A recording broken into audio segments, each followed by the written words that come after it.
All right, Holy Fire School students, welcome. Let's dive into a summary of Week 8 from our Intimacy unit. Glen Gerhauser used this really powerful metaphor from the Song of Songs, catch the foxes. Today, we're going to unpack what that actually means and how this ancient warning is so key to protecting what matters most in our spiritual lives. So here's the first big idea. Our spiritual life, our relationship with God, it kind of has two parts to it. On one hand, it's all about just resting peacefully in His love. But on the other hand, it's about staying vigilant, being alert and actively guarding that sacred space. And the Song of Songs just paints this gorgeous picture of rest.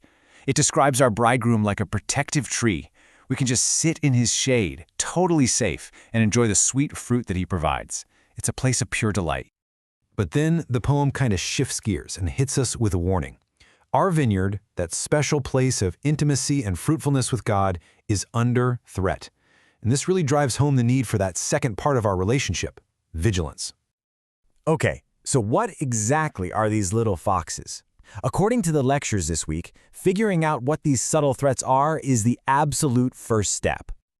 What do these foxes actually look like in our lives today? Here's the thing. They aren't always big, obvious dangers. In fact, most of the time, their real power comes from just how subtle they are.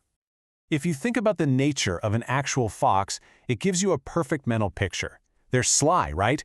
Clever and conniving. They're stealthy, quiet, and secretive.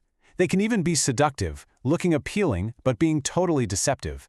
And they are swift. They get in, do their damage, and get out before you even know what happened. So, these foxes can be pretty much anything that tries to steal the fruit of the Spirit right out of our lives. We're talking about things like self-doubt, hanging out with the wrong people, all the digital distractions, even attitudes like laziness that just slowly chip away at our connection with God. So, once we know what we're looking for, how do we actually guard our vineyard? This isn't a passive thing. No, this is an active battle, and it takes real resolve and a very powerful partner.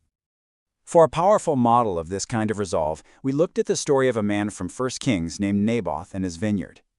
Naboth got it. He knew his vineyard wasn't just a piece of land. It was a sacred inheritance from God.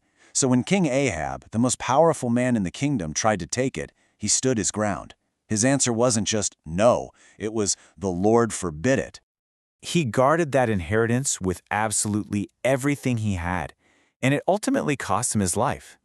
His story is just this incredible testimony, teaching us to protect our spiritual inheritance with that same kind of fierce resolve. And this is where it gets really cool, especially if you look at the original language. The command isn't just catch the foxes, it says catch for us the foxes. You see that? It implies partnership. We were never meant to fight these battles on our own. We do it together with our bridegroom.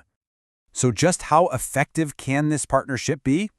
Well, another story gives us a pretty dramatic answer, and it comes down to a single number. Think about this for a second.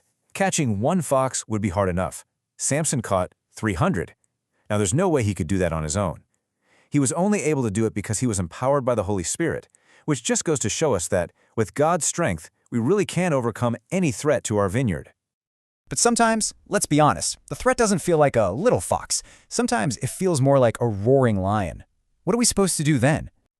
And this leads us to one of the most powerful metaphors from the lectures. Because before Samson dealt with those 300 foxes, he had another encounter, this time with a lion. And just like with the foxes, he overcame it by the power of the Spirit.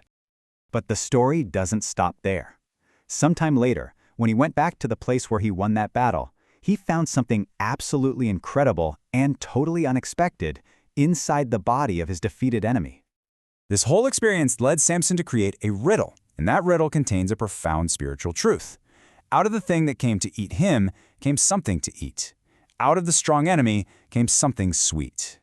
So here's the point, and it's so important. God has the power to take our most difficult, terrifying battles, the lions in our lives, and produce something sweet and life-giving right out of them.